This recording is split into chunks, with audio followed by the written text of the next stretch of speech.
மக்களவை தேர்தல் கூட்டணி தொடர்பாக தற்பொழுது பாஜகவும் தேமுதிகவும் கூட்டணி பேச்சுவார்த்தையில் ஈடுபட்டு வருவதாக தற்பொழுது தகவல் வெளியாகியிருக்கிறது. கூடுதல் விவரங்களுடன் எமது செய்தியாளர் லாவண்யா இணைப்பில் இருக்கிறார். வணக்கம் லாவண்யா, இது குறித்தான விவரங்களை பகிர்ந்துக்கோங்க.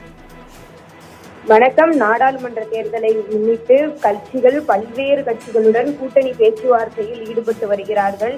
எந்தெந்த தொகுதியில் தங்களுக்கு பெரும்பான்மை இருக்கிறதோ அந்தந்த தொகுதியை ஒதுக்கீடு செய்யுமாறு கூட்டணி கட்சிகளும் கோரிக்கை வைத்துக் கொண்டிருக்கக்கூடிய இந்த சூழ்நிலையிலே தேசிய முற்போக்கு திராவிட கழகம் பாஜகவோடு கூட்டணி வைப்பதில் ஒரு விருப்பமாக இருக்கிறது. அவர்களுக்கு ஆரம்பம் முதலே ஒரு சுமூகமான உறவு நிலவி வருவதன் காரணமாக தேமுதிக பாஜகவுடன் கூட்டணி வைப்பதற்கு தான் அதிக அளவு வாய்ப்பு இருக்கிறது.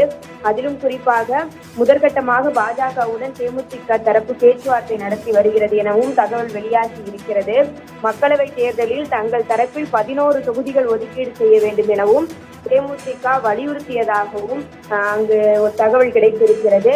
மேலும் பாஜகவுடன் 4 தொகுதி கேட்டுள்ளதாக நேற்று வெளியான அந்த தகவலுக்கு மறுப்பு தெரிவித்திருக்கிறது. அதாவது 11 தொகுதிகள் ஒதுக்கீடு செய்ய வேண்டும் எனவும் வலியுறுத்தி இருக்கிறது. அதிலும் குறிப்பாக ராஜ்யசபா சீட்டும், அதாவது ஒரு மாநிலங்களவை சீட்டும் தேமுதிக தரப்பு எதிர்பார்ப்பதாகவும் தகவல் வெளியாகி இருக்கிறது. நாளை தேசிய முற்போக்கு திராவிட கழகத்தினுடைய மாவட்ட செயலாளர்களினுடைய கூட்டம் தேமுதிகவினுடைய பொதுச் செயலாளர் பிரேமலதா விஜயகாந்தினுடைய தலைமையில் நடைபெற இருக்கிறது.